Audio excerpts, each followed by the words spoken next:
자, 메뚜기 콤플렉스 극복하기라는 제목으로 말씀을 나눠보도록 하겠습니다. 자, 여러분 메뚜기 하면 어떤 이미지가 떠오르세요? 메뚜기. 예? 유재석, 그죠? 여러분 메뚜기는 메뚜기인데 강한 메뚜기 본 적 있어요?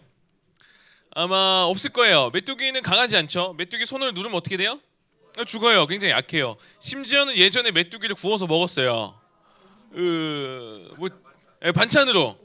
실제로 먹은 우리 선생님도 계시고 지금도 먹고 있는 분도 계십니다. 굉장히 약하죠. 그런데 오늘 등장하는 하나님의 백성들이 어떻게 표현하냐면 스스로 자기를 향해서 메뚜기와 같다라고 이야기하는 장면이 나오는데 그게 오늘 우리가 나눌 말씀입니다. 뭐라는 거죠? 자기가 메뚜기와 같다. 즉 나는 스스로 약하다라고 얘기하는 거죠. 여러분은 스스로를 향해서 어떻게 평가하고 있어요? 여러분 스스로 약하고 부족하다 여기는 경우 있지 않아요? 어떤 문제가 딱 생기거나 시험을 보고 나서나 어려움이 생기면 우리가 대부분 갖는 마음이 뭐예요? 나는 할 수 없어. 나는 약해. 나는 이거 이길 수 없어. 나 이거 잘할 수 있을까? 나는 쟤보다는 못해 라고 여기는 것. 나는 한없이 약하고 부족하고 메뚜기와 같다. 메뚜기와 같은 존재로 생각하는 것. 이게 바로 메뚜기 콤플렉스다라는 거죠. 시험 앞에 섰을 때 우리의 모습이 딱 그렇잖아요. 중간고사만 보면 우리가 어떻게 돼요? 메뚜기가 돼버려요. 기말고사만 보면 딱 우리가 메뚜기가 돼버려요. 또 좀 잘 나가는 친구들과의 관계 속에서 나보다 조금 더 나은 친구들과 함께 있다 보면 한순간에 내가 약간 스스로 메뚜기처럼 느껴지고 그렇게 여길 때가 있다라는 거죠. 근데 오늘 말씀을 통해서 이 예배를 통해서 여러분이 이런 메뚜기 콤플렉스가 있다면은 이 말씀으로 극복하는 저와 여러분 되기를 주님의 이름으로 축복합니다. 아멘. 네, 우리 옆 사람에게 한번 이야기해 주세요. 우리 메뚜기 콤플렉스 극복합시다. 자, 한 번 더요. 우리는 메뚜기가 아닙니다. 네.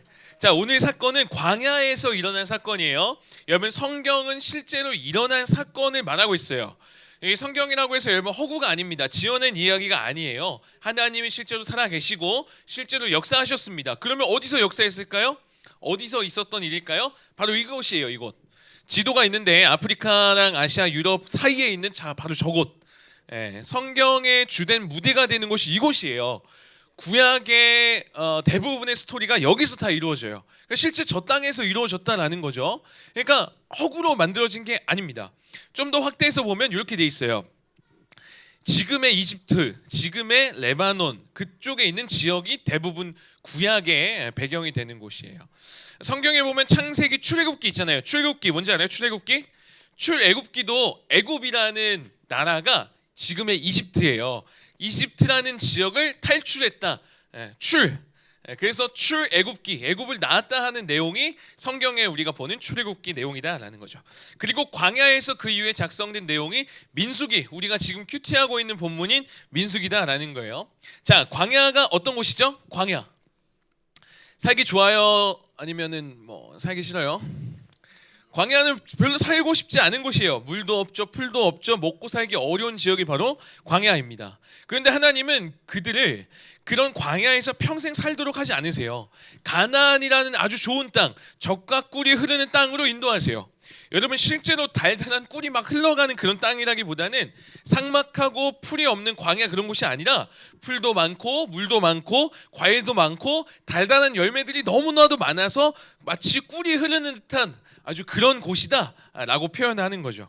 저와 여러분의 인생도 그래요. 여러분이 지금 살아가는 삶이 때로는 어떤 문제와 어려움을 딱 만났을 때는 광야처럼 느껴질 수 있어요. 왜 이렇게 내 삶이 힘들지? 왜 이렇게 내 삶이 어렵지? 그러나 여러분 여기서 꼭 기억해야 될 게 뭐냐면 하나님은 여러분을 그 삶에 그냥 내버려 두는 분이 아니세요. 평생 여러분이 광야에 있게 하는 분이 아니다라는 거죠. 여러분의 삶을 가장 좋은 땅, 젖과 꿀이 흐르는 땅으로 인도하시는 하나님이신 줄로 믿으시기 바랍니다. 그 하나님께서 이렇게 쭉 이야기를 이제 이야기하시는데 이제 젖과 꿀이 흐르는 가나안 땅으로 이스라엘 백성들이 들어가야 돼요. 하나님이 거기로 가라 약속하시고 내가 너희를 저기로 이제 인도하겠다 하셨어요. 근데 이제 들어가기 전에 정탐꾼을 보내요. 그 땅이 어떤지 봐야 되잖아요. 이스라엘이라는 나라가 이제 가는데 12지파로 이루어졌어요. 여러분 학교로 치면 지금 1학년들 몇 반까지 있어요? 9반. 2학년들은 8반, 3학년들은 7반. 고등학생들 몇 반까지 있어요? 7반. 맞아요. 반처럼 이렇게 나눠져 있잖아요. 같은 학교에. 이스라엘 백성들도 마찬가지였어요. 12개 반으로 이루어졌다 생각하시면 돼요. 그래서 이 이스라엘 백성들이 각 반에서 대표를 뽑아요. 여러분 반장 뽑듯이 대표를 딱 뽑습니다. 가장 뛰어난 사람을 각 반에서 뽑은 거예요. 12반이니까 몇 명이 나왔겠어요? 12명이 나왔겠죠. 12명이 뽑혀서 가나안 땅에 먼저 가요. 야, 그 땅 어떤지 한번 보고 와라. 왜냐하면 지금처럼 뭐 땅 문서가 있거나 부동산이 있어서 공인중개사 가서 저희가 이제 가나안 땅 갈 건데요, 제가 살게요 해서 이제 여긴 내 땅에서 편안하게 들어간 그런 구조가 아니잖아요. 그 당시에는 잘못 갔다가 죽을 수도 있어요, 그죠? 잡아 먹힐 수도 있고 또는 어떤 안 좋은 사람들이 막 칼로 막 죽일 수도 있고 전쟁이 일어난 시대니까 정탐을 간 거예요. 그 땅이 어떤지. 그렇게 최고의 엘리트 12명을 뽑아서 정탐하고 갑니다. 그래서 그 땅을 딱 보고 돌아와요. 근데 이들이 그냥 돌아오지 않고 실제로 그 땅이 정말 적과 꿀이 흐르는 땅이구나 라는 것을 보여주려고 거기에는 열매를 잘 달리는 아주 풍성한 열매를 가지고 오는데 그 열매가 어떤지 그리고 그 땅이 어떤지 열매를 보여주면서 설명합니다. 23절 한번 읽어볼까요? 23절 읽어봅니다. 시작.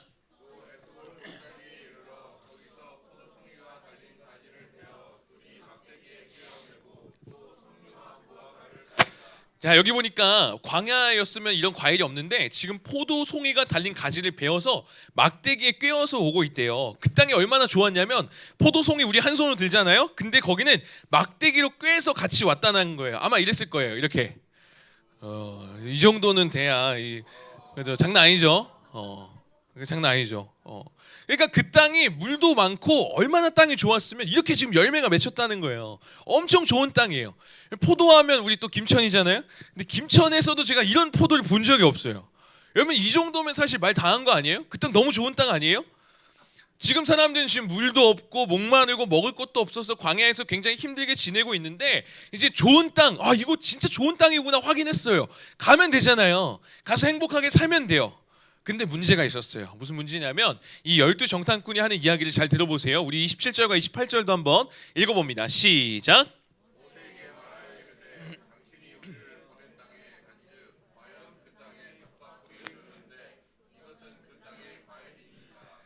그러나 그 땅 거주민은 강하고 성읍은 견고하고 심이 클 뿐 아니라 거기서 안악 자손을 보았으며. 자, 땅은 너무 좋은데 문제는 거기에 심이 큰 사람들이 있었대요. 안악 자손이 있었대요. 여러분 안악 자손은 성경에 나오는 대표적인 거인 민족이에요. 여러분 다윗과 골리앗 이야기 들어봤죠? 골리앗이 키가 굉장히 크죠. 2m, 3m 되는 거인 골리앗. 실제로 여러분 거인 같은 사람들 지금도 있어요, 없어요? 최홍만 같은 사람들. 키 2m 넘는 사람들 있죠. 굉장히 큰 사람들이 있어요. 실제로 이들이 가려고 하는 그 땅에 그런 사람들이 막 있는 거예요. 하나님이 그 땅으로 가라고 하셨고 실제로 좋은 땅이에요. 그런데 거기에 그런 거인들이 막 있어요. 그리고 성읍들도 너무 거대해서 이거 과연 우리가 무너뜨릴 수 있을까 막 그런 생각이 드는 거예요. 여러분이라면 어떻게 하시겠어요? 그래도 간다. 난 간다. 없어요? 아니 못 간다. 광야에서 그냥 산다. 그죠? 대부분 만든 친구들 뭐예요? 그냥 다수결로 GMG 가면 간다. 이거예요? 예? 예를 들면 이런 거예요. 지금 여기 무대 있잖아요. 제가 무대 위에 올라 있잖아요. 이렇게 하는 거죠. 무대 위에 여러분이 딱 올라와서 10초만 있으면 제가 10만 원을 바로 줄게요. 올라올 사람 있어요? 있죠. 근데 대신에 여러분이 올라오는 대로 제가 주먹이나 발차기를 정말 진심으로 때릴 수가 있어요. 진심으로 풀파워로 이렇게 때릴 수가 있어요. 네. 근데 10초만 있으면 10만 원을 받을 수 있어요. 어떻게 하시겠어요? 어떻게 하시겠어요? 아 진짜 제가 진짜 때릴 수 있어요. 물론 뭐 한두 대 맞는다고 해서 뭐 죽진 않지만 그래서 버틸 사람이 있겠지만 그 당시 이 사람들은 어땠어요? 목숨이 달린 문제였어요. 들어갔다 그 거인들한테 죽으면 어떡해요? 그래서 그 당시의 사람들도 두 부류로 갈려요. 12명 중에 10명은 뭐라고 하냐면 못 간다. 우리 가면 죽는다. 우리 메뚜기와 같다. 우리 연약해서 저들 너무 강해서 안 된다. 우리 포기하자. 메뚜기 콤플렉스에 빠진 모습으로 보고를 하게 됩니다. 그들의 내용을 한번 볼게요. 32절과 33절 한번 읽어봅니다. 시작.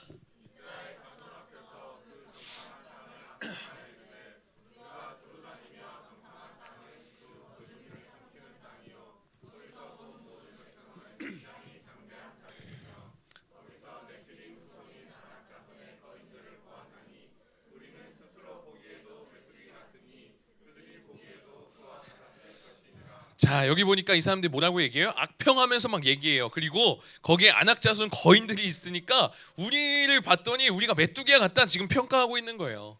근데 여러분, 이런 사람들의 특징은 뭐냐면, 이렇게 포기하고 안 된다는 사람들의 특징은 뭐냐면 스스로 그렇게 여겨요. 스스로. 여러분, 성경에 보면 실제로 이들이 메뚜기란 말을 들어본 적이 없어요. 실제로 이들이 야 너네 진짜 약해 라는 평가를 받아본 적이 없어요. 근데 속된 말로 뭐예요? 스스로 지금 쫄았어요. 쫀 거예요. 지금 스스로 겁먹고 그냥 두려움에 사로잡힌 겁니다. 그래서 그렇게 단정짓고 두려움에 사로잡히고 쫄아버린 순간 여러분 아무것도 하지 못하는 거예요. 포기하게 돼버리는 거죠. 근데 12명 중에 몇 명이 그랬다고요? 10명이 그랬어요. 그리고 나서 나머지 2명은 생각이 달랐어요. 그 2명이 누구냐면 여호수아와 갈렙입니다. 여러분, 이들이 뭐라고 얘기하냐면, 이들의 고백도 이들의 똑같은 걸 보고 왔는데 이들은 이렇게 고백합니다. 이들의 이야기도 한번 읽어볼게요. 읽어봅니다. 우리 13장 30절부터 한번 읽어볼게요. 시작.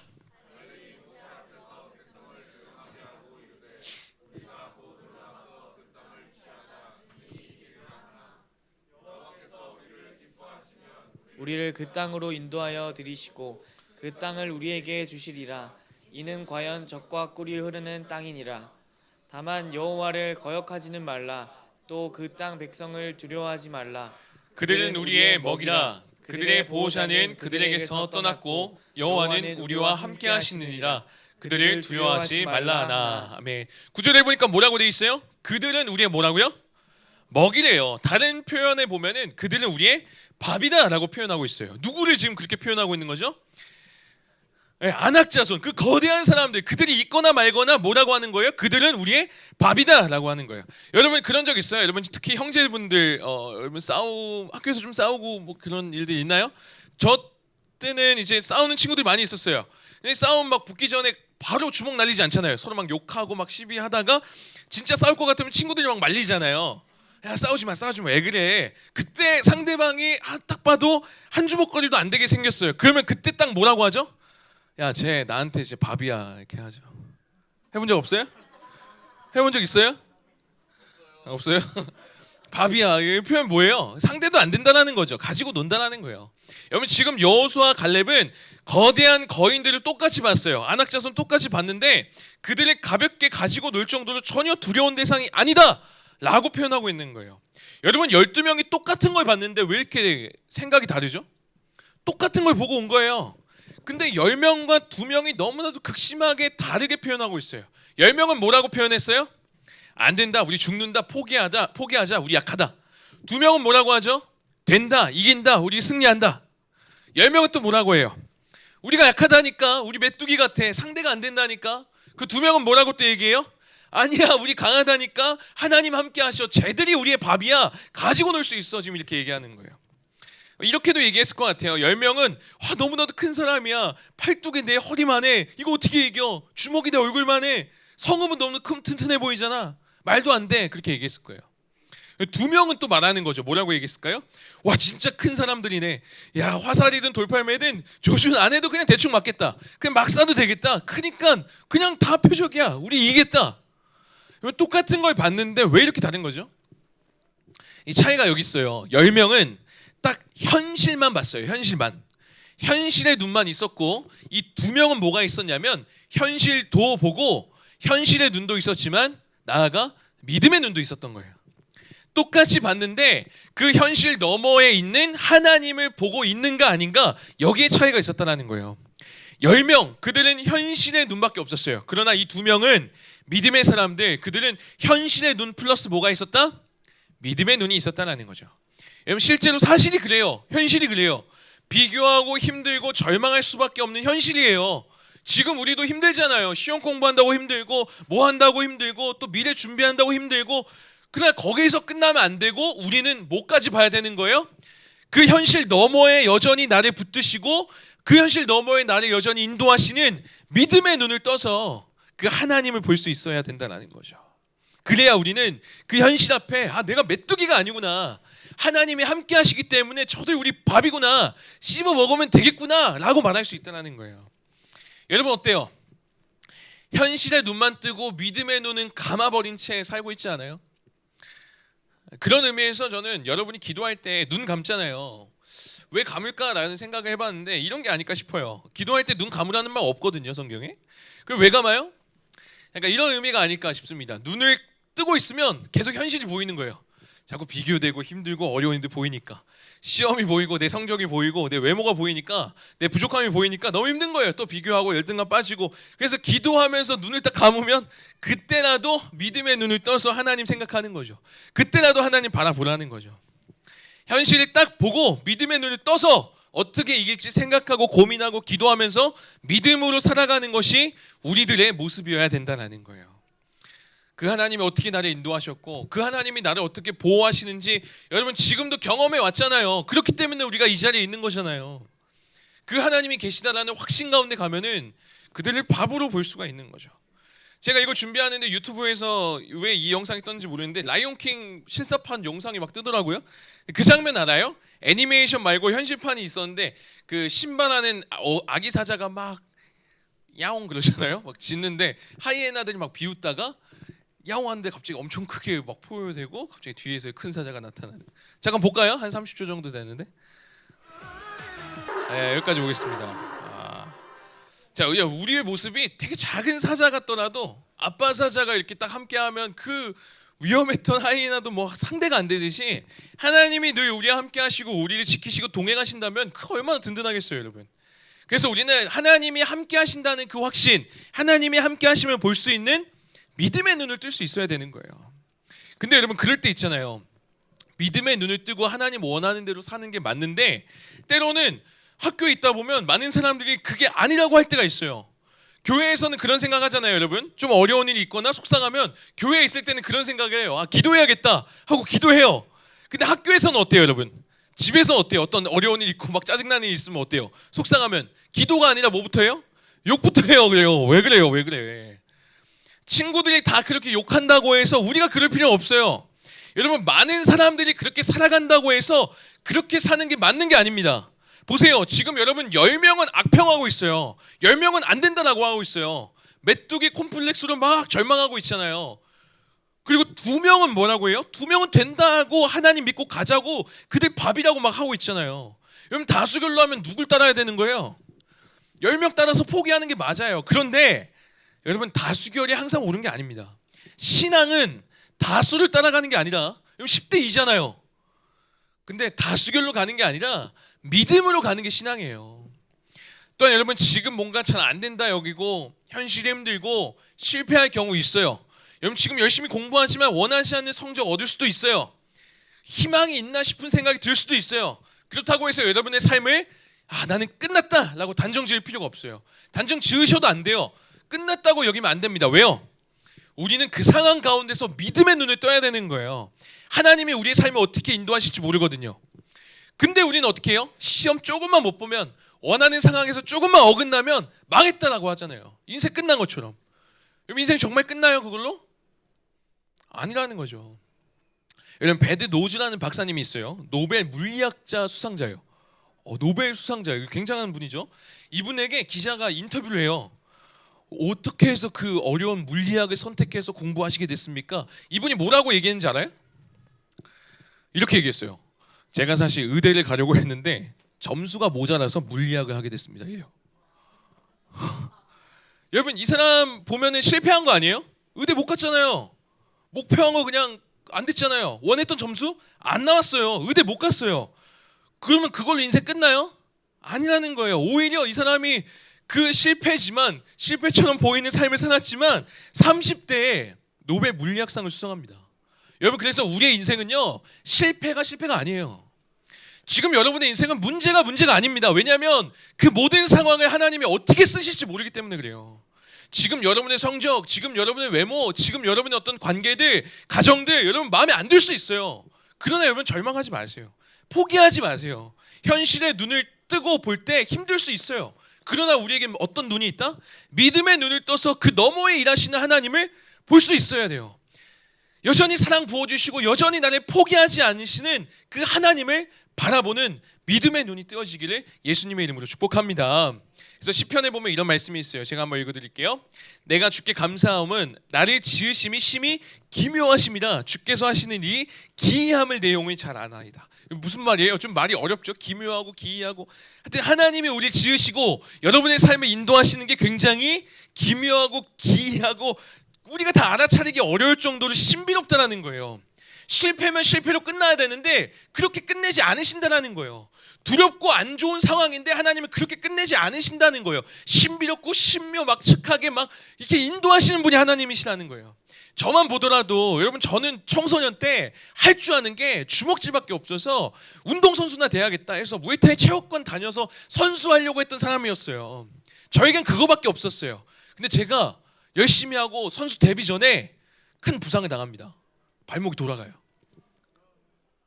허리가 나가요. 여러분, 저에겐 그게 다였어요. 그 얼마나 아픔이에요. 얼마나 실패해요. 좌절할 수밖에 없는 상황 아니에요? 상황이 아주 절망적이었어요.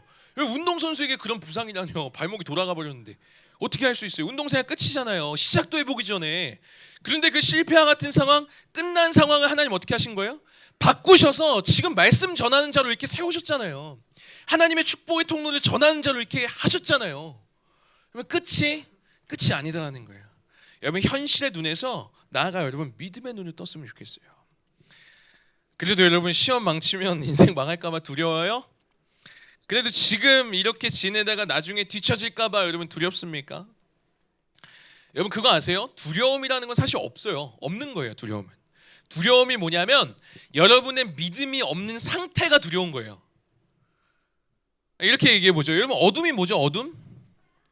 어둠이 더 어두워질 수 있나요? 아니에요. 어둠은 그냥 빛이 없는 상태가 어둠이에요. 여기서 불 꺼버리면 어두워지잖아요. 어둠이 몰려와서 빛을 덮는 게 아니잖아요. 빛이 없는 게 어둠이에요. 근데 빛이 밝게 비추어지면 어둠은 자연스럽게 어떻게 되죠? 사라지게 되는 거예요. 그렇듯 우리 안에도 믿음이 들어오기 시작하면 두려움은 그냥 사라지게 되어 있는 거예요. 지금 여러분 마음가운데 뭔가 두려움이 있다, 뭔가 불안하다, 믿음이 없어서 그래요. 믿음이 비어 있어서 그래요. 여러분, 믿음은 말씀을 들음으로 난다고 성경은 얘기합니다. 그러니까 여러분, 말씀을 듣는가, 말씀을 읽고 있는가, 내 안에 믿음이 채워져 있는가, 그걸 확인해 봐야 돼요. 그게 없으니까 자꾸 두렵고 친구와 비교하고 내 인생 망하면 어쩌나 그런 생각 자꾸 드는 거죠. 그래서 우리가 해야 될 건 뭐다? 계속 믿음을 계속 채워가야 돼요. 믿음을 구해야 돼요. 하나님, 믿음 주시옵소서. 말씀 보면서 들으면서 계속 믿음으로 채워져야 여러분 두려움은 사라지고 메뚜기와 같은 그 콤플렉스 사라지고 저들은 우리의 밥이다 외칠 수 있다는 것입니다. 말씀을 맺도록 하겠습니다. 제가 사실 이런 이야기들 하고 또 들으면 저도 그럴 때가 있었어요. 이거 알겠는데 이게 또 내 얼굴 보거나 또 잘생긴 친구들, 인기 많은 친구들 보면은 뭔가 부러워요. 나는 또 이럴까? 나는 잘하는 게 뭘까? 막 그런 생각 들 때 있어요.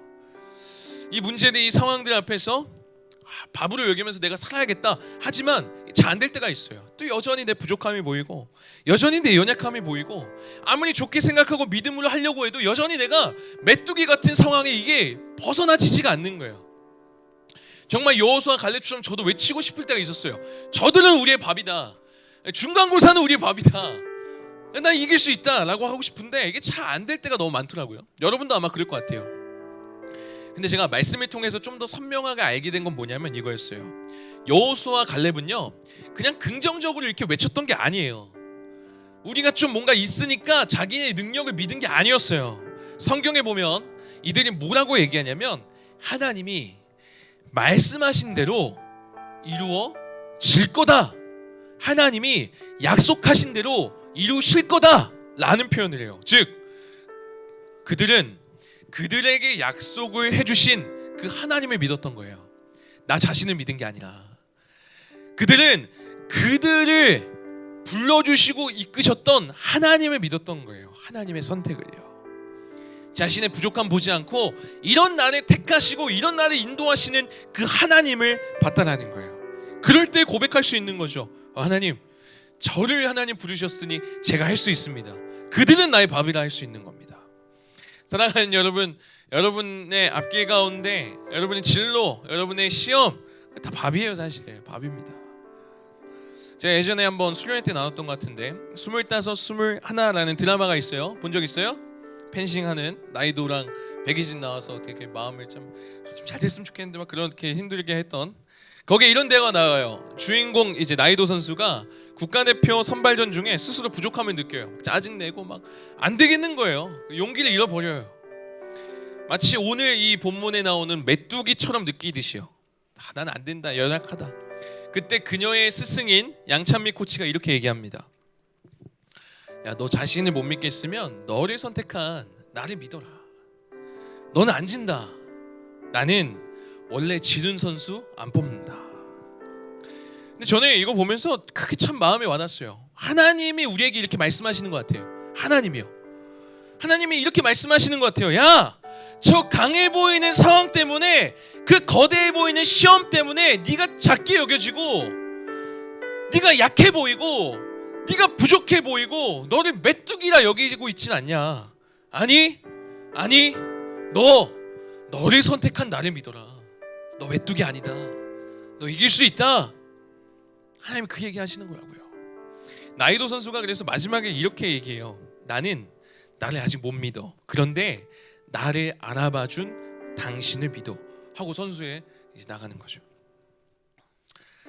여러분, 너무나 거대한 상황에 흔들리고 메뚜기처럼 스스로를 여기는 여러분의 모습을 만난다면 여러분도 좀 이렇게 고백했으면 좋겠어요. 하나님, 저는 저를 믿을 수 없어요. 저 맞아요, 부족해요.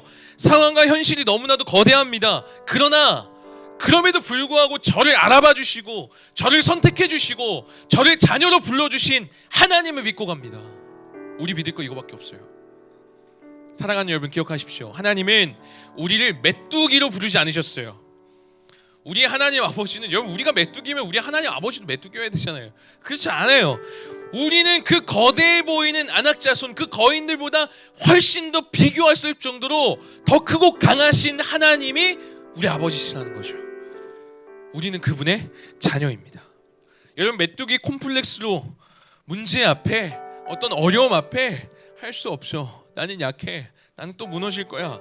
나는 부족해. 라고 한계 짓지 말고 극복하시기 바랍니다. 믿음으로 승리하시기 바랍니다. 함께 고백해 볼까요? 나는 메뚜기가 아니다. 나는 밥이 아니다. 저들이 밥이다. 시험이 밥이다. 그 믿음으로 승리하는 여러분 되길 소망합니다.